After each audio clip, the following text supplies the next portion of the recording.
Welcome to Neurotic Podcast, the Internet Computer Podcast with Jesse and Kyle. This is episode 3.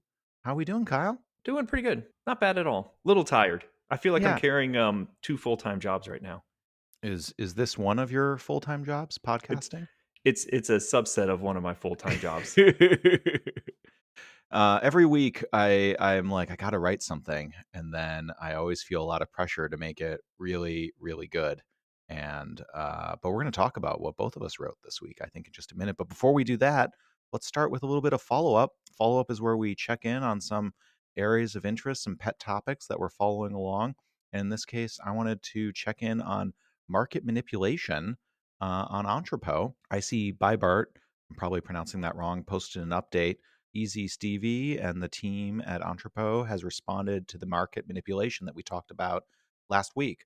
And so they are, actively kind of documenting what's going on and have created a Discover thread to address it, where they see people listing locked NFTs at a artificially low floor price, as well as, seeing 4chan conversations in order to drive down price and trying to figure out how do we as a community address this and how do we make it a safe place for people in the exchange, but also, seek consensus on how to best resolve this issue. It's all good stuff. Yeah, and I like that they're doing it as sort of like a community based, hey guys, here's what we're thinking about doing. Give us some feedback, help us understand, the issues at play. How do we do this best? Yeah, because this is definitely going to be something that requires a technical solution. But also, I imagine that technical solution is going to probably infringe on like what some sort of user experience. So yeah, it's good to always get the community feedback so you know what the bounds are that you can operate within. I completely agree. I'm excited to see what comes out of it, making the market a better place. The truth is, as the internet computer grows and as the NFT market on the internet computer grows specifically, we're going to see a lot more of this, right? A lot more scams, a lot more attempts to game the system, and coming up with a really strong approach for how to handle it is going to be important moving forward.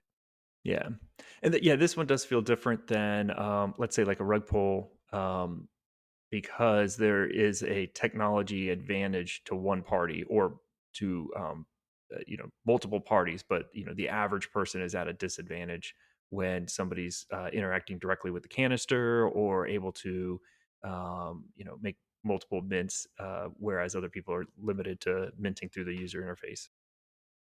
Yeah, we're like slowly reinventing market regulations to level the field, which I feel like now that I've put it that way, everyone's going to come out strongly against it. Hey, if the market regulates itself, then it doesn't attract the ear of the government. That's what I've always been told. I'm not sure the SEC is rushing in to check in on our NFTs necessarily. Bob Bodley tweets about this a lot, and I think it's really helpful actually in terms Mhm. of thinking about what a security is and what you're creating. The regulation's not here today, so a lot of it is sort of projecting where we think it's going to go in the future. But I think it's, I'm interested in it, and I think that like sort of meaty, gristly space. That's probably the wrong way to put that too, where these things get resolved is really exciting. And I'm interested to see as NFTs really move beyond being JPEGs, right? And Mhm. into functionality, are they a security? I think is a real interesting question. Yep. All right. Good follow up. Let's move into some new topics here. You picked out a tweet here from Ving Theory about Amazon in 2000. You want to tell me about this? Yeah, so Being Theory had this great tweet. I thought it would be good for us to kind of talk about it because it can be kind of a segue into a good mental framework for the internet computer. Specifically, he tweeted out the shareholder. I think it's the shareholder letter from 2000 for Amazon. It's the end of the year. Amazon stocks dropped 80%. And so he's addressing the shareholders, and really kind of more just rallying them around. And Jeff Bezos, so it's a letter by Jeff Bezos. His whole point is look at the progress we've made, right? If you measure us by the stock price, we're down 80%. It looks like we're on the brink of despair. However, by these other metrics, look at what's going on. And that's a good framework, in my opinion, for the internet computer. I mean, obviously, we've had a similar um, drawdown on the ICP price. Um, that doesn't really correspond well with what's actually happening in the real world. And so that comparison is, Amazon in 2000, let's say early 2001, and Internet Computer in 2020. I feel like those are a pretty good comparison for that perspective. Can I tell you a little secret? Sure. I filled up some ICP bags, last night. I Did got a you? little I know, I got a little FOMO-y, and I I, just I saw that 20% bump, and I dumped all my various altcoins I had in KuCoin and moved them all into IC token at nice. right around 18.0. And Okay. so Well, you're not already up. yeah, Mari exactly, and so but I just felt like I felt like I didn't have enough skin, and I Yeah. wanted a little more skin, and I plan on getting a lot more skin, but I tried to follow the DCA advice that you were so graciously and wisely giving me, that I was feeling that FOMO, and I wanted to be in the game a little bit more than I was. Good. Good for you, Jesse. Again, and now we're going back to last week. Maybe this is a follow up to last week. It's all follow-up. But Podcasts are a flat circle. but yeah, you've got a couple more months to DCA, maybe at most 2 or 3 months. But I I think you made a wise choice, and I think that your entry point is, 10 years from now, you'll be like, oh, I got in at 18, and nobody's gonna be like, well, it did go down to 1650 at one point. Why didn't you get in there? You're like, no, 18. You'll be right there. Well, You'll I be will like be. I'll be like at a party somewhere, and Kyle's just gonna pop up and be like, you know. I did say you should buy now, and it was at 1780, and so you could have saved yourself 20 cents. Yeah, well, I was converting over to, one of the things we talked about was, comparing if you're investing fiat versus swapping out another token. And so for me, it was Hmm. swapping out a handful of altcoins that I had. So there was the additional metric of, well, are these going to go up? Are these going to go down? Where are they relative to my buying Right. power at IC at any given moment? And just decided here, right now, this moment, I'm just closing my eyes Just and pulling the trigger and following I'm following my heart and maybe my gut. That remains to be seen. No, and so back to this note here from Jeff Bezos. yeah. I love this quote at the end from Benjamin Graham. Quote, in the short term, the stock market is a voting machine. In the long term, it's a weighing machine. I love that. I think that cuts to the heart of so much of the stuff that we're talking about with both ICP token price, with does one ICP equal one ICP, with NFT minting price. I think it's such a fascinating, interesting piece, and I think so many, if you're on Twitter and talking about IC, you're going to attract a certain amount of trolls and FUD Hmm. complaining about, the token price. And I feel like that's where this Amazon letter is so great, that the argument as, kind of a ICP maximalist you're making is, I believe in the weighing will win out over time. And Yeah. especially with the staking ability in the NNS, it gives you a tool to really be like, I'm only looking at the weight. I'm not looking at voting. Yeah, yeah, and honestly, that Benjamin Graham quote is probably even more amplified in crypto, given the crypto's a lot less regulated. It's got probably a lot smaller market makers, market movers, that kind of stuff. It's more, the market's still so nascent that it can be moved. So his quote about, hey, the stock market in the short term is a voting machine. Well, in crypto, it's almost seems like a slot machine in a sense. So, anyways, but let's not focus on the price. Instead, right? So the price has gone down at the same time that the price has been going down. What's been happening, right? Is there fundamental differences that maybe justify the price going down? Things like new competitors, or the technology is not working, technology is not progressing, things like that. And that's kind of where I fell on it. Was, look at this. So we had Genesis in May. We're what, 10 months past that? Not even 10 months yet. You've already got ICP and canisters, so you've got that upgrade. You've already got BTC integration with the at least the developers preview and the actual production. Just weeks away. Um, you know, the NFT market's been proven. I don't know that it's quite exploded yet, but it's at least been proven. So you have a use case on the internet computer that's not proven out. The same with DeFi, where with Sonic and the amount of burning that they did when they went live.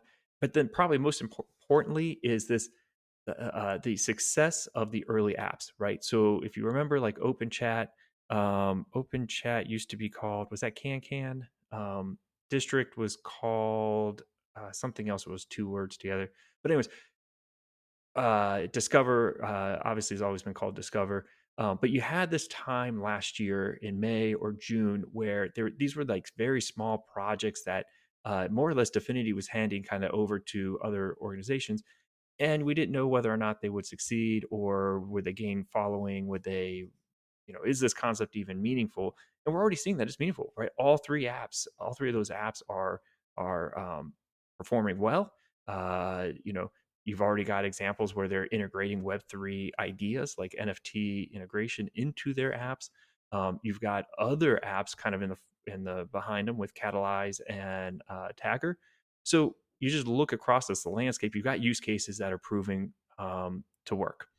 You've got the technologies moving forward in the last 9 months. So it just feels like the exact same thing as that Amazon letter of, hey, don't focus on the price as a measurement tool. Look at what's going on the ground. I feel like you're just quoting me back to me from the article I wrote earlier this week, because both of us actually, I thought it was very funny. Both of us published pretty close to each other and had kind of were like in like a really similar vein, Mhm. mining like a similar thought, thinking about the weighing machine of the crypto exchanges. And as the very heavy different applications get stacked up in that weighing machine, what are the things that we really see breaking out and going exciting places and breaking out into the mainstream? And Mhm. so, when I was thinking about that, I really came down thinking about SocialFi, the really unique blending of social applications with financial applications. And we see this happening in the Web 2 stuff, right? There's tipping launching in Twitter. Instagram has you can embed and sell like, your shirt that's, you're wearing an influencer, things like that, sponsored posts, all that stuff. And so we're seeing really novel integration happening with financial stuff on the Web 2 side, and then thinking about Web 3.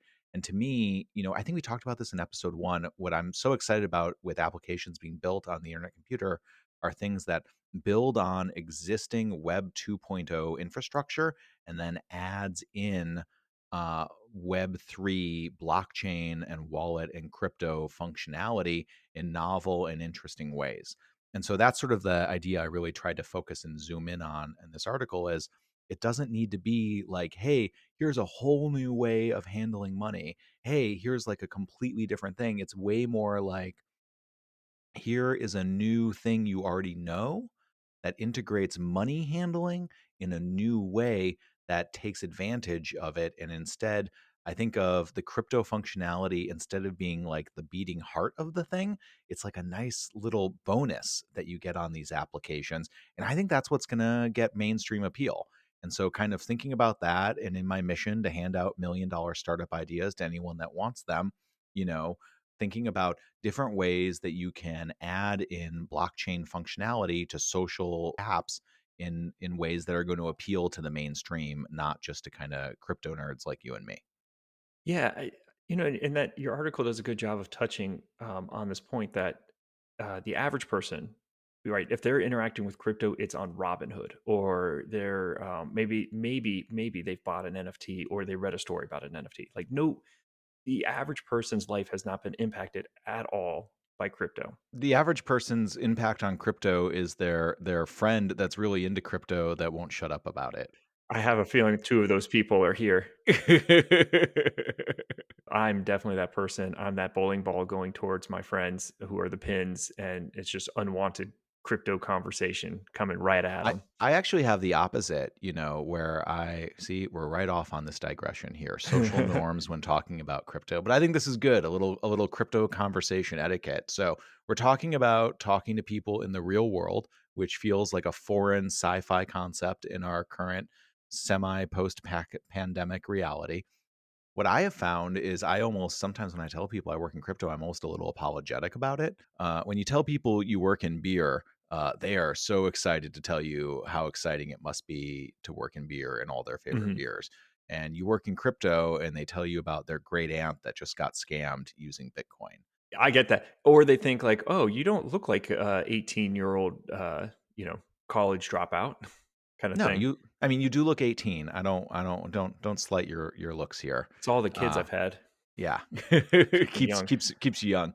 Yeah. But it's, all that spilled milk is good for the skin. So, but what I've actually found is in my, like, everyday real life, a lot of people are like, "Actually, I'd really like you to could you explain what crypto is? Could you explain what an NFT is? I don't understand." Right. And what I've ended up doing is I say I would be happy to.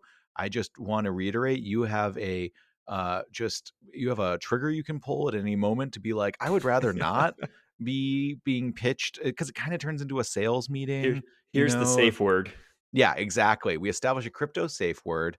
You just say the word fiat, and I immediately will stop talking about what I'm going. But what I've actually found is a lot of people are like, "Could you actually explain this to me in like everyday reasoning?" Because there's so much sort of hype and interest and gold rush and speculation Yeah. that it's a really difficult to differentiate what's real, what's not, what's worth knowing, what is the next Amazon and what is the next Beanie Baby, and it's, like, hard to differentiate, because it's Mhm. all kinda jumbled up and mixed. Oh, I like that analogy. That's a good one. I'm gonna hold on to that one. Um, and so thinking about those questions, and so I end up having a lot of these conversations with people that they get kind of interested, and then we start sort of brainstorming, what could a crypto thing do in your particular avenue or space or interest, because there's so much opportunities for entrepreneurship in Right. crypto. But that's the point, right? Is everyone they sense this gold rush, and they wanna know more, but the reason why they wanna know more is because they have no interaction with it. So you have and honestly, that's because the technology, Ethereum, Bitcoin, the next layers like Solana, Avalanche, none of that really can be, um, applied to the average person, right? So there's nothing they're going to be doing to interact with those chains on like a regular basis or even an infrequent basis.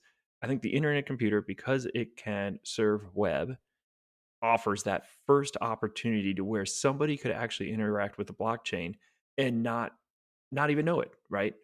All they know is they're on a website. So um, I don't know. Yeah, so that kind of gets to the heart of what your article was on Medium. We should definitely put the link in the show notes. And it really is what I was trying to show in my Substack article is like let's not like sure let's port over some of these applications from Ethereum because they can run better. But you know what? Like that's not what we should be aiming for. We shouldn't be aiming to topple AWS because that's going to be a hard game to compete with. And honestly, it cuts short what the potential is, which is this idea of an innovator's playground that can do things that we can't even really think about yet because we've never had the opportunity to. And so it's like early in the internet days, right? If you were around in like 1993 and you were logging in with Netscape, maybe we can even go a couple years later and you're logging in with AOL to actually connect. Um, People would say like, well, what's the point? Like I can send an email, but how is that that's maybe a little bit better than sending a letter or faxing. Like I can fax. I have a fax machine. Why would I need an email? Um, and that that kind of gets at that idea of like, well, no, no, no, no. It's not just email. It's not just a brochure on your computer, also known as website. It's the fact that now we can interact, and there's things that we don't currently exist in 1992 that will exist in 2002 because we now have a tool to innovate on. Rant over. I'm just writing down episode titles as you Oh, spin yeah. them up here. Innovators Playground. I have a fax machine. A brochure on your computer. These are all great. Yeah, the example I really like. I think of it as a paradigm shift where the new thing is so different than the old thing that a direct one-to-one comparison on the metrics that you are, accustomed to becomes broken. And Mhm. so the example I always give is the Model T, right? The first car. And so you've got the first cars come out, and they're literally called horseless carriages, which is the perfect term that like encapsulates this moment that I only understand a car in the context of a horse carriage, right? And Mhm. so, what is a car? Well, it's a horse carriage that eliminates the horse part, right? Mhm. And from their point of view, you're breaking it, right? You're breaking it. You don't need it anymore. They're like, I have horse stables. I have hay. I have shovels to pick up horse shit with. They're like, I have all these things that are built around it. And the horses have advantages. I can take the horse off. I can ride the horse. I can use the horse to help plow the field. There's all these different things. And then you introduce a car and you're like, this car sucks, right? Yeah. This car can't go on the same kind of roads. This car requires gasoline fuel, a whole another problem, I guess now. Um, and this car isn't as useful as my horse. Why would I want to make it? And at the time, that makes perfect sense. And then now that idea sounds like crazy talk, right? Yeah. It doesn't make any sense. It's totally incompatible with our realities. And so I think crypto in a lot of ways is a little bit like that, where we're in this like really really early phase, and our whole society and our whole web culture is built around one way of doing things, and we're introducing a way that is so different it kind of breaks your brain a little bit. Yeah. And that's how you turn into the ranting crypto maximalist lunatic that won't shut up about it at the family dinner table, being like, honey, you don't understand how important these jpegs I bought are with our family savings.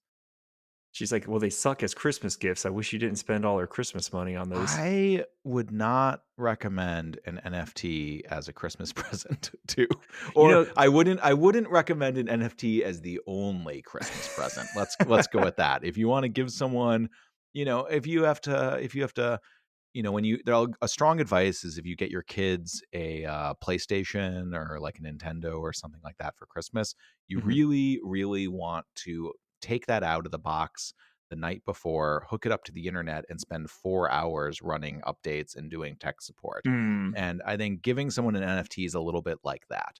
Like it may be a good gift for all sorts of reasons, but if you haven't done the tech support groundwork to make it so they can use it right off the bat, they're like, I don't understand why you gave me this box that connects to the internet and says downloading update. Yeah. That's not fun, right? And so there's like a context you have to build out with people when getting them kind of on board with this stuff. You say that, there was a good tweet, I saw this is maybe, like, 2 years ago, so I can't even remember who tweeted it. It was some random person on Twitter, but, they sent a picture of so essentially the backstory was in, like, 2015 or 2016, they gave Christmas gifts of Bitcoin. So, like, everyone in their family got 1 Bitcoin, and everyone looked at them like, "Why?" Like, "What is" like, I could at least wear a shirt. Like if you got me some socks, I could wear those socks. What am I going to do with this Bitcoin? And then, so then the tweet was like a couple of years later, this Twitter person was putting on they had this tweet of a text message from their sister saying, "I want to remodel my house. How do I sell this Bitcoin?" So it's just kind of like that. Like, oh, that's kind of a good point. So, two notes. One, Kyle, you have never given me the gift of one Bitcoin, and it hurts. It feels like Yeah, you don't care. Two, I think our message here is a Bitcoin is a fantastic gift to give someone. You should also give them socks too. I got a gift for today and a gift for tomorrow. Yeah, yeah. Everyone, yeah. When I was a kid, I never understood getting the gift of socks. Let me tell you, I love the gift of a good pair of socks, You get like like a some good like nice. dress socks with like goofy image on it. Yeah, something wool and warm, Oh yeah. like a washable merino wool or something like that. A no dry clean sock. I'm a big fan. You're saying all that. You're sitting in an area where you can wear short sleeves, and I know it's like 70 degrees there. I'm in the basement of my house wearing two sweatshirts and like three pairs of socks. So I think those wool socks should go this way. You're not gonna like this at all, Kyle. It's gonna be in the low 90s in Oh Los my Angeles gosh, today. My that's wife is awful. my wife is on the beach at this moment. She and the baby went to hang out on the beach, take extra sunscreen, stay hydrated. The baby's got a new bathing suit. It's living that beachy LA lifestyle here. Ah, gosh, I don't know what I'm making wrong choices in life. I can tell you that much. Well, look, if you'd given your family Bitcoin a couple of years ago for Christmas instead of stupid socks, then you would have enough money to afford to move to Los Angeles, which is very expensive and not it's not a cheap place to live. I've heard. It's less expensive than living in San Francisco, so I guess it's got that going for it. Hmm. So let's get boy, we've gotten way off track here. So I'm going to bring us back. All right. So your article, which was titled "Talk About Framing of the IC," which I read this and I felt like I had blacked out and I had written this. You wrote a Jesse article, and I'm here to tell you to get off my lawn. And I don't see any charts. I don't see any numbers. I don't see any data analysis. Instead, you are looking at who are the competitors to the internet computer, and you identify three: Ethereum, AWS, and Web 2.0. So go ahead and can you walk me through the argument here? Yeah, and honestly, I found out that it's a lot easier to write if I'm not doing any data analysis because, man, I don't have to query the data, clean it, do an analysis, and then write a story to it. So I like where we're going, and I think maybe some of more of my next articles will be data free. Maybe I'm looking at your face, and you're giving me a look of like get out of here. So So thanks for enjoying the yes, final episode of Neurotic Podcast. We're going to be wrapping things. No, I'm the opinion guy and you're the analysis guy, and they're yeah. both equally hard, is what I've been telling my mother about my work. No, no, no, no, no. Yeah, yeah. I didn't mean to diminish your work or anyone else's work. Let's move I'm on I'm because diminishing. I'm diminishing my my work, not you. I'm feeling All like right. my shirt got a lot tighter. So let's move on to the next topic. No, so uh, yeah. Honestly, I just really wanted to say like how you answer that question of who is the internet computer competing against is really probably how you see the evolution of this project going. And again, like I said, if you see it as Ethereum, if you look at it as a blockchain, really we just got to copy over the apps that are on Ethereum and bring them over and have the argument of we're a faster chain, quicker finality, all that stuff. You can host them all completely on chain. The problem with that though is there's a lot of competitors for Ethereum, so that's a tight space. Then if you go to AWS and you think about it that way, it's decentralized hosting. It's got more security, an easier security layer is what I should say. Um, Maybe not a less vulnerable security layer. Although I guess that hasn't really been proven out. But anyways, it's got some advantages over AWS. However, it's going to struggle to compete with AWS in terms of pricing because you're doing data replication on the internet computer. Blockchain is just going to be more of an expensive technology than just setting up blade servers and running. Um, and so really I really only see that kind of like competition basically happening over apps that maybe are at risk of being booted off, right? AWS or maybe they're in direct competition with AWS or Azure or any of the other ones, and so they're like, hey, let's just go to a decentralized model where we won't get booted off. And then the third, the Web two, really what I more just mean is exactly what we've been talking about. That innovators playground, you can do things on the internet computer that you cannot do at least not frictionless on Web two. So that's really where I think that the sky's the limit, and we can kind of just redefine an entire industry with the platform of the internet computer. Yeah, I mean, I'm giving you a hard time because I think it's really good. I totally agree. I think it's really interesting. We were talking about paradigm shifts with cars, and I think you're sort of getting at that inflection point here in an interesting way, where you're like, hey, this was like the old way of doing things, and we've got this new way coming on board. And who are the big players going to be in this evolution? So it's time for my regularly scheduled reference to Apple history, and here it comes. Was similarly, you think about the comments from BlackBerry talking about when the iPhone was introduced. BlackBerry, the CEO of BlackBerry, made a comment along the lines of, "These computer guys aren't just going to walk in here and steal our lunch." And then you look at what happened with the cell phone market, and that's exactly what happened: is the computer guys took it all over. And so the question we're asking here is, hey, there's the old Web 2.0 paradigm and there's our new blockchain future. Is Meta, Instagram, Facebook, Google going to evolve into blockchain companies, or are new blockchain competitors that are kind of built with the blockchain at their core from the beginning going to resolve this?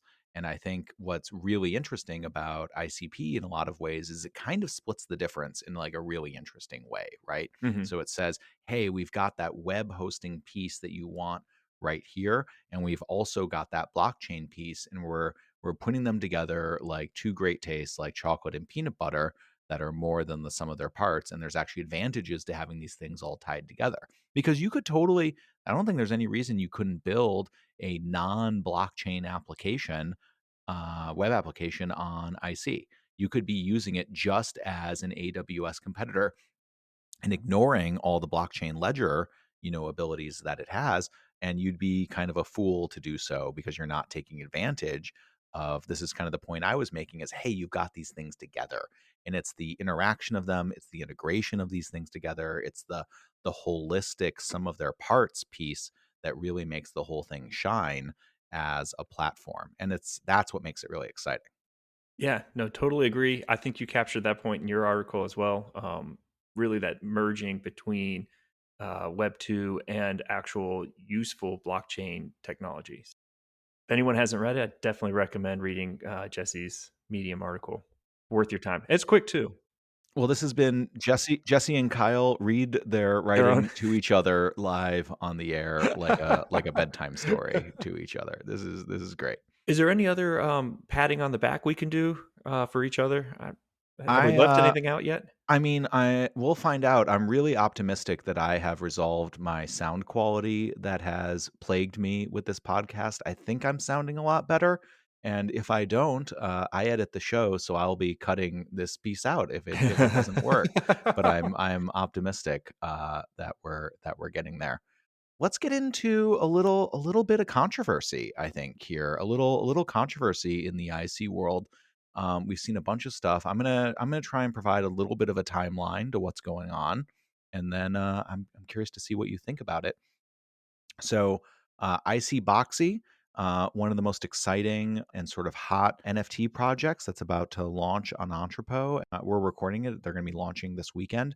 They announced a mint price of 7 ICP for their NFTs. Their PFPs, their design, really cool art. I think the art's really interesting and exciting. And they also have roadmap that involves a breeding ability as well down the road to create new generated NFTs. And there was a fair bit of blowback against that 7 ICP price. And one of the talking points that's come out of that is the 1 ICP equals 1 ICP meme. And I had to ask some questions to kind of make sure I really understood this. But the point, I think the bigger point of 1 ICP equals 1 ICP is that you should be valuing ICP as its own currency, and that when you really tie an ICP's value to its converted US dollar value, you're actually doing a real disservice to treating ICP as a currency, that its intrinsic value should not be derived from, hey, which way is the wind blowing on, the voting machine at this moment in the token exchange. It should be that it's worth this much. And Easy Stevie over at Tonic is kind of pushing back where that logic I like. I think that's smart. I think that's really forward thinking. I think there's a little bit of maximalist energy in there to really embrace the strength of the currency. Where it's being applied here when it comes to the NFT market is claiming that because the token has the potential to be worth so much more money, that if you set an ICP, if you look at the conversion rate and then back that out to come up with a price for minting your NFT, complaining basically that NFT should be 1 ICP. And I think I want to push back on that, actually. I think there's a lot of value in there being a big range of value at minting. And I think a healthy market is going to have cheap and cheerful NFTs and some more expensive blue chips, and that it's okay for the artists at the core of these projects to set a mint price that is, you have to, I kind of think you got to grind it in reality there's real world costs and you got to cover them to get these projects out the door.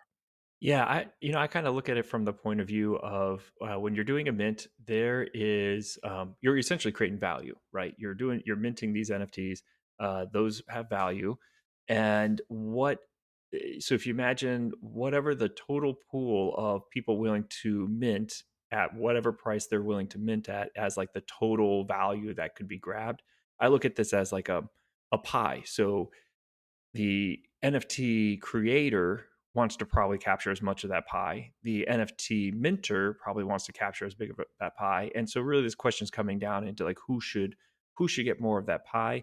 So for example, if the mint price is too low, then there's going to be a lot of people who mint it. And I should say not too low. We should use the correct terminology, which is basically if it's the mint price is below what the market will pay, then there's incentive for people just to mint as many as they can and then resell them really quickly or flip them.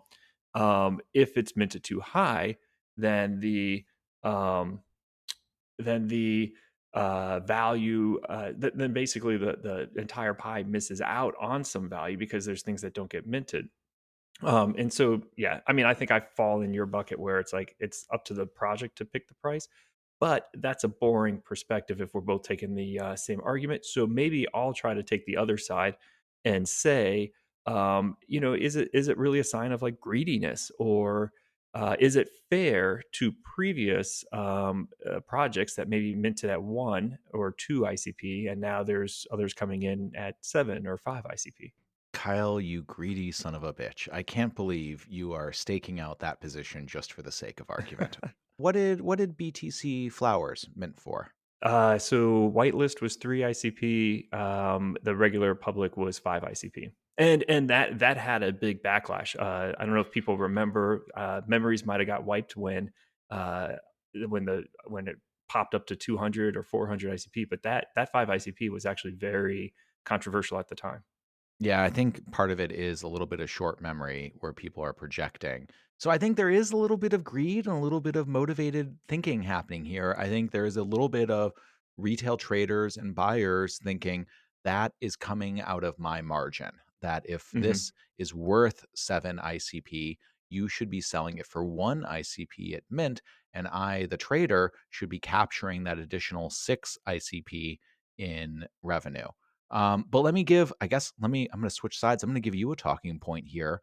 Um, isn't the royalty kind of giving a kickback to the creators, for that as well? So even if they don't get the giant cash up front for it, is the success in the market and they're getting that royalty, shouldn't that be incentivization that the creators of these NFT projects have to really support that roadmap, to support the community, that in fact, we're like way better off having a very lower mint price and then the focus is on generating revenue over time by encouraging a healthy market. Yeah, and that's probably going to be an ageless debate.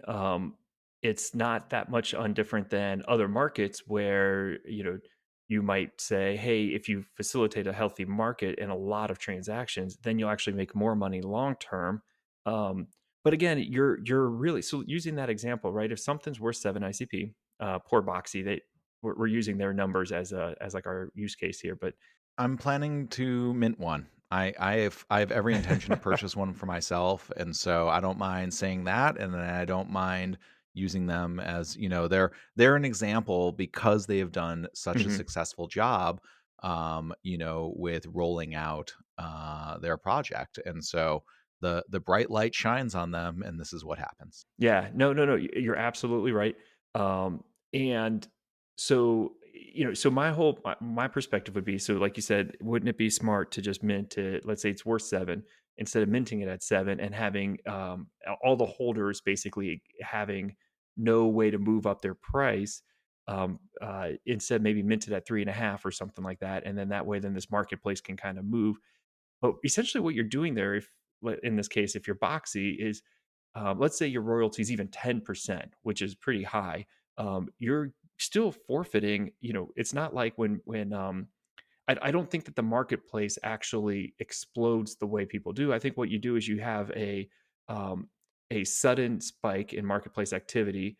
where the price goes from that 350 up to, let's say, seven, up to that seven, it probably doesn't, it's not just a one for one where everyone who bought for 350 sells it for seven. But you think about it, that an NFT would have to trade hands almost 10 times, every single NFT on average 10 times, for Boxy to then actually realize that extra three and a half ICP that they gave up on the floor price. So Again, we have accidentally switched sides in this argument now, I and think so I'm so, gonna yeah. keep pushing on what I believe to be the wrong side here. That's the point, right? That's good. That's good. That IC Boxy should be highly incentivized to see, we're not asking to see all these trades on day one. We wanna see this be a months, years long, in theory, infinite, project Yeah, with infinite rewards, and they should be highly incentivized. So let's compare and contrast to OG Metals, right? Who did no right. minting, free Mm. airdrop, and then instantly created $1 million worth of value, with their tokens when they're trading. Yeah, and actually probably peaked over $2 million at one point. So let's think about that, right? If it's worth, I wish I had the transaction volume in front of me right now. But yeah, I do wonder if they had sold. So if you look at the transaction history for OG Metal, I was looking at this a couple days ago. It certainly has. It spiked for 2 weeks, and now has kind of leveled off a bit. So I don't know that if your mint price, or even if you airdrop, if that leads to long term high transaction volume. I think it leads to short term and maybe medium term transaction volume. But really, what leads to long term transaction value is creating that value after the fact. So, you know, in the case of Bitcoin flower, it's dropping those ETH flowers. It's dangling that little carrot of the ICP flower, which I'll be really excited when those drop. I will probably actually buy one at that point. Um, or if you're a project, I'm just going off my memory, right? Like Cymen, Cymen, they're building out a whole dashboard for for their cyborgs. Like that's adding long term value. Icy Apes has they're doing their baby drop, and they're dangling out the mutants. So there's that to me is what creates that long term transaction volume, is giving people a reason to trade and want to either increase their stake or say, hey, I've gotten what I wanted out of this project. I'm ready to move to another one. I'm just scrambling trying to find some of this data so that we can look at all of this. Yeah, I'll plug. Well, let me plug while you do that. Let me plug NFT Geek. So I think the Twitter handle is User Geek. I But just there's I just DM'd you an NFT Geek link. That is literally what I just sent you in Are this you moment. really? This exact moment. This is what's great about Twitter is you ask a question and you're like, "Hey, I'm looking for this tool," and someone very helpfully jumps in and is like, "I can help you." Actually, yeah, NFT Geek responded to me and was like, "Here is exactly what you're looking for." So, shout Hmm. out to the underscore NFT Geek. So yeah, I'm looking at a daily transactions chart for BTC Flower. They launched on 122. Obviously, all the minting action was there. Huge selling action right there on day one. And then we've got sort of a nice little, I guess it's a cup and handle is sort of how I would describe that formation to get really deep in it here.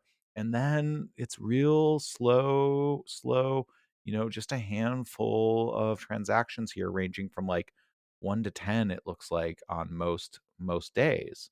Yeah, yeah, yeah. And actually, their drop was perfectly timed just to the uh, floor rise February too. So but again, I think that kind of is what I'm arguing, is that a lower mint price probably only triggers a lot of activity, and it may even trigger so much activity that you would make that money all completely back. That in royalty fees, but it's only going to do that for a short period of time, or maybe a medium period of time.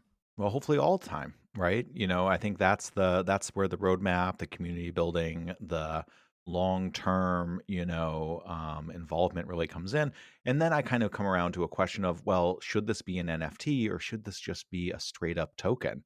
If you're trying to build value and build something that actually does really look and act a lot more like a security than a Hmm. uh, than a minted JPEG.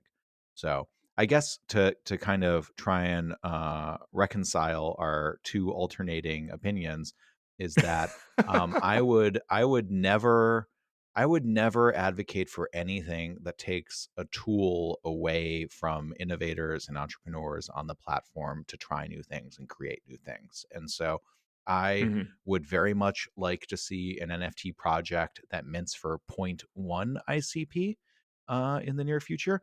And I would very much like to see a project that mints for 100 ICP in the near future too. That I think a healthy market is going to be really broad and really diverse and offer like a huge range. And I having the tool of pricing, I mean, it's a really base fundamental thing here is that that pricing, that is a tool that allows the creators to, it's a lever that they, I'm just stumbling all over it. That's a button they can push in order to really try and tackle the market. And it's a strategic and tactical decision that they have to mhm. make in terms of, hey, I want to pull all this money in now. Hey, I want to push that out. Hey, I think this project is worth this. Hey, my costs for getting it out the door are this. And so, I'm going to insist on it or I want to give it away. And that is a tool in their toolkit to help with the success. And they're not going to get it right all the time. And I think the discussion on what the price should be is healthy, and Right. I have no problem with 7 ICP for IC Boxy either. I think it seems pretty fair. If it sells out, it was at least, at best, it was the right price. At worst, it was they lost money. Like, they coulda got more money. And actually, that's probably a good analogy is if you think about, establishing, like, a concert, right? Let's say you're throwing a concert and it's a one-time event, and you're trying to set ticket price. The incentive is to be able to set that ticket price to where you just barely sell out. Um, but you don't know what that price should be. What the market will bear. Right, right. And keep in mind that the market is multiple people who all have their own price that they would actually be willing to pay. And so if you could somehow tier your pricing, that's even better so that people who are willing to pay more do pay more, from a at least from a business perspective. Maybe like this gets into ethics a little bit more, but my whole point is there's also in it. So the concert promoter doesn't know what to charge, so they may actually think like it's $30, but the cost of me having unsold tickets is the entire $30. Whereas if I drop it down to $25, I can guarantee a sellout, and create a sense of scarcity. So it almost even guarantees more of a sellout. And because of that mindset is why you have secondary markets for concert tickets or for sporting events, because you have a one-time event and the venue putting on the event has, as a risk tolerance measure, will lower their price just to make sure that they sell out. Um, and yeah, so that's how I kind of think of the mint is, try to set your price to where you're going to sell out, but where you feel comfortable you're going to sell out, but not too low that you leave money on the table. Yeah, I think the important takeaway here is I hate Ticketmaster. I think that's the important note to really Good get lord, if to. somebody could just replace that company, and StubHub is not much better. So if somebody could just the user experience of those two services and the user fees and everything, that's just ripe. That has got to be ripe NFT for tickets. I think NFT tickets is yeah. a really, really great idea. I also think variable mint pricing is like an interesting thing too. Bob NFTs has played I've heard around. of them. Yeah, they've played around a little bit with how they want to handle pricing. So Bob NFTs, you actually point to any piece of content that Bob has created online, and the price goes up every time you mint an existing thing that's already been minted. And so there's a little sort of clever little supply and demand. So if you go and try and mint a tweet that mentions me, you'll see it's not the floor price because I've already minted it because I love to mint the stuff where Bob talks about me. Though he keeps putting us in his newsletter. Shout out to Bob's weekly newsletter. It's great. But it's hurting my wallet as I keep minting it. But if you go to mint like ICP Guide, for example, you'll discover that price is quite high because that's a popular thing to mint. So I wonder if we could see something that looks a little more like airplane pricing with minting in the future, where it's literally a on the fly demand, kind of thing that could be variable pricing and literally let the market decide. I mean, the reverse pricing. So, in NFTs, it seems like it's pretty common to start at a low price and then keep jacking up the price. But for it almost seems to make sense to start at a high price and then slowly lower that price A down. Dutch auction, and that's what they're doing for the ETH flowers, the very Mm, limited. that's true. So if either one of us was smart enough to currently have Bitcoin flowers in our wallet, we'd be receiving these new ETH flowers as an airdrop. But I think they just had a handful, like a dozen or something like that. I think it's only 6. 6, yeah, that they are, and those will be sold in a Dutch auction. So starting at a high price, and the price drops until someone takes it. So just Yeah. a little bit different of a pain it's also very much a FOMO generating kind of thing. No, I agree. Actually, a Dutch auction isn't a bad way to do. You could do an entire release that way, I think too, and Mhm. that would be a fun way to handle bots as well. So let the bots get in there and buy them Yeah. for that price. That doesn't. All right, you guys We heard. just solved their problem. Yeah, Man, done. Moving on. world hunger. Should we try world hunger now? Not today. I'm gonna have to get Alright. lunch, but we'll Yeah. figure that out. let's let's talk about Should we talk about the art? Yeah, let's talk about the art. So we put out a call for art. We wanted some community art, and the community really delivered. So we just want to highlight some of the projects that have sent in art. We've got the first option that came in was from IC Apes, who put together a really cool piece. If I've done it right, you should be able to see the art in your podcast player of choice at this moment. And they put together a really cool thing. They put our brains together to form a Definity Infinity logo together. They're colored differently. I assume it's some sort of subtle thing pointing out that how much smarter you are than me with the way our brains are colored is the only conclusion I could come to with what he's trying to say in this art. But I think it's cool. It's a nice sort of rainbow kind of effect he put together there. It's like the Definity, rainbow kinda Exactly. effect over top of it, so, So that yeah, was well nice. done. And then Icy Pixie also submitted a little bit of pixel art, and both of us got pixelated in the art. And there's even a little Motoko painting hanging in the back of our tiny pixel. Are we living together in this case? We're certainly podcasting. We're sharing a microphone, which feels very intimate. It's like the Bert and Ernie where nobody really is quite sure what their relationship is. I like that. We now have this is now 2 out of 3 podcasts where we've kinda gone there. Last week we were talking about spooning, this is becoming a theme. Hey, listen, it's just an intimate podcasting relationship we have, and you just need to get used to this level of closeness. Mhm, It sounds like we're very close together if I've mixed the audio correctly, and hopefully emotionally we are. I mean, mhm. I think, you can share your seed phrase with me right now to show everyone how close we are together if you wanted to. Typing it into the chat window now. But we wanted to give a shout out to these projects. Thank you guys so much for submitting them. We're really excited, and whichever one we've picked, you probably are seeing as your art right now. So I don't want to spoil anything. Drum roll. All right, let's do a little bit of Ask Neurotic here. Our first question comes from Ving Theory. Boy, Ving, all over the podcast today. You're our secret shadow third host. I really enjoyed the entire hour. Thank you, Ving. One thing I Mhm. got hooked into was the ICP price action. I would love to have you both discuss about strategies to unlock the neuron based on different life situations. We all go real diamond handed without hitting the dissolve button, but what does it look like if we have our staked with 80 years without dissolve? What are possible repercussions that may occur in this tenure? And some generalizations that would be eye opening. Kyle, you got some eye opening generalizations for us here? Yeah, so these are great questions. I know when I first started staking, I sat and ran different models, because this is really the NNS and the internet computer is so much different than everything. I mean, even just like investing in stocks, right? There's no way, there's it's almost like private investing, where you don't have a liquidation, maybe for what could be years or even close to a decade. Um, so I will say from my own analysis, you kind of make one of two decisions. And this is again, um, you know, this is how my framing of it for my own personal situation. But really, do you want to be invested long term? In which case, then, what is long term defined for you?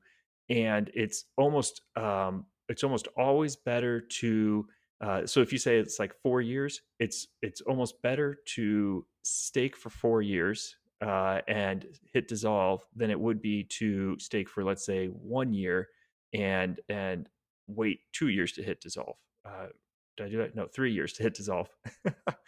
Basic algebra. Um, but so again, think about the time frame you're looking at, and then the second thing is how much access do you want to your funds, right? So if you think that you could have a life event where you would want access to your funds within 6 months, then really consider that. Lock it for 6 months, and just keep it locked. That gives you that flexibility to hit dissolve and get your funds in like 6 months. But if so, like in my case, I don't see as I'm playing with money. I'm already in my head okay with losing completely. If ICP went to zero, I would still be able to afford my mortgage. So in my mind, there's not really a situation where I'm going to be like, I want that money and I want it in 6 months or I want it in a year. In which case, once you get to that realization, you say, put it in 8 years, leave it locked. And in my mind, so I think if I remember this correctly, although it's based on a lot of assumptions, if you do 8 years and you lock it, it's gonna 6 years from now, if you're just constantly merging maturity, I think like at a monthly rate, 6 years from now, you'll actually be getting your original principal back in ICP every single year. So that's kind of my mental framework of lock it for 8 years, merge maturity until I decide I actually want to start cashing some money out, and then I'm just going to cash out the maturity and keep the principal locked for as long as I guess I'm alive, and then maybe my kids can make that decision. If ICP goes to 0, we really will be roommates, just so you know. Just to warn you, I'm gonna need a place to crash. But I'm pretty clean. I cook. The baby is a good sleeper. I think we'll make great roommates. You will be If welcomed you in the cook, you're family. in. Yeah, no problem. I'll make you some barbecue. Pay my way. ICP doesn't have to go to zero for this to happen, Jesse. We could just move in for fun. Then we Yeah. could switch to we could save money on our microphone budget with sharing that one microphone. So that would be good. Our Uh, COVID testing fees are going to go through the roof, though, as we just just breathe into each other's mouths. worth it.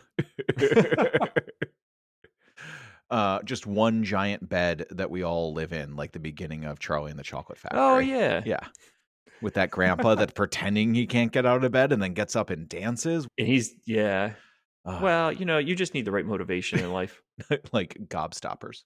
Gobstoppers. Um, can you just for us dummies out here, could you just kind of walk me through the merge maturity and dissolve options and what those buttons do and which one I should be hitting? Okay, so your original stake, that's where the dissolve comes in. You stake it, it by default is locked. So your dissolve delay, which is the minimum amount of time you want to get your ICP back. When you hit dissolve, it does two things. First of all, it starts the countdown on your dissolve delay. So if you had it at 6 months, every day that 6 months gets 1 day less. It also, there's an age bonus. So as long as you're locked, you're accumulating an age bonus that can max out at 25% bonus. Once you hit dissolve, your age bonus goes to zero. So that's important to remember. And that's why I say keeping it locked is really, really a smart idea for that perspective, is build up that age bonus and just sit and love it, love on that age bonus. The merge maturity, that's different. So you're getting interest by participating in the NNS. You're getting interest.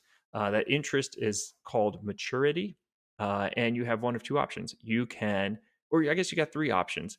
The most common option is do nothing with it, which is what the majority of the maturity is on the NNS right now. Is no, people aren't doing anything with it. The other thing you could do is merge it back in. That's almost like compounding, like compound interest, the equivalent of compound interest in your bank account, or reinvesting dividends in is the equivalent in stocks. Or the third thing is, and this would be like receiving your dividends in cash, is you can spawn a neuron with your maturity, and then that's like basically like getting your interest back in cash while instead of staking it, instead of compounding it. Um, so yeah, so that's where we go. I lost my host. I was trying to merge my maturity live while we're on the air, and then I realized I'm on a computer that doesn't have biometric security on it, Uh, and then I tried to. I was like, "Oh, it's okay. I'll log in on my phone." And then I remembered I did a full restore on my phone, and so I'm unable to merge. I was trying to be dramatic and be like, "I just merged my ah, maturity right now," and instead I completely failed, oh, and I have that's to go okay. back to being I a thought podcast. maybe you were. I thought maybe you were just responding to text to your wife on while she's on the beach No, and she's saying not texting me from the you're beach. you're She's on too the busy having beach. fun. She doesn't need me. She will I'm listen to talking. this and be excited to be included in the show, though. Nice. Well, shout out. That's a great I think that's a really great answer, and I think, that's one of those things that's important to understand is it's not that you're 100% locked and you're never going to get any money. You've got options with what happens with the interest and the bonuses you're accruing. However, it's that compounding interest is kind of where the really good stuff is too. That if you're Mhm, in for a penny, literally in for a penny, in for a pound, and it's really mhm. worth it to embrace that as a way to grow your investment.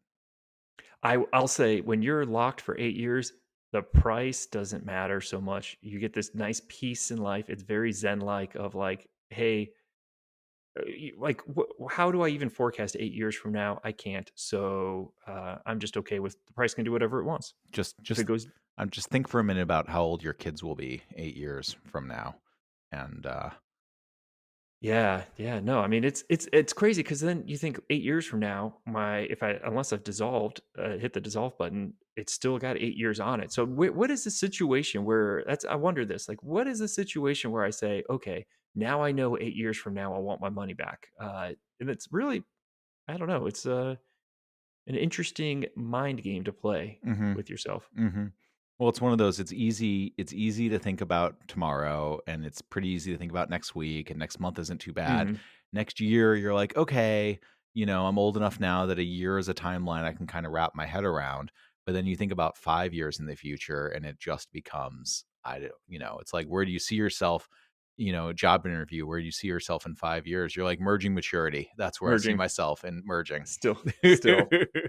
I think that's really helpful, and it's really useful to kind of understand the choices we're making when it comes to interacting with the NNS and your voting, Mhm, and then that's just the financial side. There's also the governance side of it that, you're ramping up as well, and your ability to participate and help set the course and make sure that, as a organization, we're making decisions we're excited about and do good things for putting our finger on the scales of that weighing mhm, machine. See how I brought it yeah. around right there? Nice, yeah, full circle, and we can end the episode. Well, we're almost there. Let's do some recommendations. I see according to our show doc, we both want to talk about podcasts. Yeah, can I be honest? I'm not very into pop culture, so usually I have no ideas for these, and so I just wait for you to put your recommendation down, and then I'm like, "Oh, yeah, that reminds me, I do know about this other thing," so that's why I did a podcast as well. I think I should say you don't have to do something you discovered or watched or listened to this week. It is No, no, no, open-ended. no, Just yeah, just yeah. trying to share. All right, tell me about the podcast you picked out for us. Alright, so I picked it out All In Podcast. I've been listening to it for a couple months now. It is, essentially a bunch of rich people who made it in tech, who talk about, everyone else's problems, but they're actually very intelligent. So it's David Freeberg, Jason Calacanis, Chamath Palihapitiya, and David Sachs. So they're all have made money, various Facebook, Twitter. They're doing their own like VC thing, but it's actually a very, very, very intelligent podcast that they'll deal with current events and things like that. So like the Ukraine Russia war, they take some pretty interesting perspectives on and just it's nice to get outside. They also are I mean they'll just share their thoughts on the markets and things like that. And so like back in November, I remember Chamath was saying, "Hey, I think this is maybe we're getting to the peak." And so if you kind of listen to him, you might have some more good opinions in terms of what you want to do for investing. And every now and then they go into cryptos. And I'm looking at their webpage right now. I'm putting together the all in is a poker reference. So it's like all in Hmm. all in on investing is kind of the attitude. I think, yeah. So no, I think what happened is these are guys who have a routine poker game, and I Mm. think just during that poker game, they talk about world events and their thoughts and things like that. And Jason is got podcasts, other tech podcasts, and he was like, "Hey, this conversation would actually make for a good podcast. Let's go ahead and do it." And then so they've only been doing it for I don't know, maybe a year now, but it's already kind of climbed up to, I don't know, top 10, top 20 podcasts. Do they play poker during over the course of the conversation, or No, no, but they'll reference their poker games and like how much money is at stake, or like what type of you know, insane French food they were eating at the last poker game, or uh flying somebody in just to play poker with, like, they talk about these rich guy things that about their poker games. So, we they could have a we weekly could game. talk about insane French food. We could compete on that level. Well, the difference is they're eating that, and we're not. Well, at least I'm not. Yeah, but when you're eating, saucy food like that on the mic, it gets saucy. You get mouth sounds. No one wants that. Looks bad on the video. So, All right, why don't you tell us what you're thinking of? well, I went the opposite direction where you were saying you're not that into pop culture. I've got a pop culture obsessed podcast recommendation. Mm, So, it's one of my favorite podcasts called Blank Check with Griffin and Dave. Dave Sims is a movie critic for The Atlantic, and Griffin Newman is an actor. So he most recently he's one of the voice actors in the new He-Man reboot on Netflix, and then probably his biggest role was as Arthur, the sidekick on the reboot of The Tick that they did. That was really good on Amazon. I really liked it. And so they talk about the movie industry, and specifically, the format is blank checks, and so it's directors that have massive success that Hollywood them writes them a blank check to make whatever passion projects they want, and sometimes those checks clear, and sometimes they bounce, baby. And so they go through an entire filmography of an entire director's entire filmography. So it originally started as a Star Wars podcast, and then they've been covering other directors since then. And so they just finished up Jane Campion series, and she directed You're the Dog with Benedict Cumberbatch. That's out on Netflix right now, and it's a big Oscar contender. But they just started covering the movies of Sam Raimi, leading up to he directed the new Doctor Strange movie that's coming out later mm. this year. But Sam Raimi directed the Evil Dead movies, as well as the original Tobey Maguire Spider-Man series. Yep. And so one of my favorite directors, and so they dove into talking about the Evil Dead movies and real film nerdy stuff. Very long. Any complaints about how long our podcast is, you're not going to be happy about. I'm recommending a 2 to 3 hour podcast over there, but it's one of my favorites. I think they just have great rapport. It's really fun. Really embrace lengthy digressions. So they'll be talking about one movie, and then there will be 30 minutes on the career of John Malkovich, and I am here for it. It's one of my favorite podcasts. I really like it. Sweet. Sounds awesome. So, like, is it which came first? Your love of movies or your move to Los Angeles? Oh, my love of movies for sure. Yeah. I mean, I live in Los Angeles. I unfortunately have extremely limited amount of interaction with the actual movie industry here.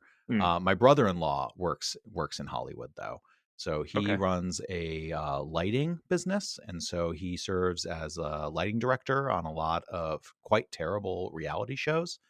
Um, and so his biggest project he's mostly known for now is he's the director of lighting for a reality show called Below Deck that follows adventures on the crew of charter yachts all over the world.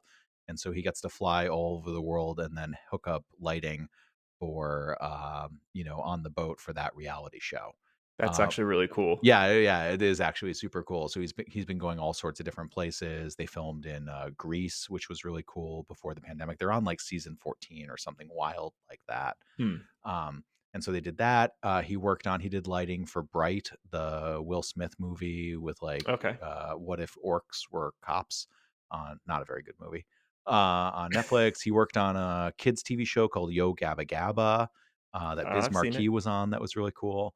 So all sorts of cool stuff. I saw him a few weeks ago, and I went and saw him actually to pick up a green screen from him that I was then using for my Trolls video that I made.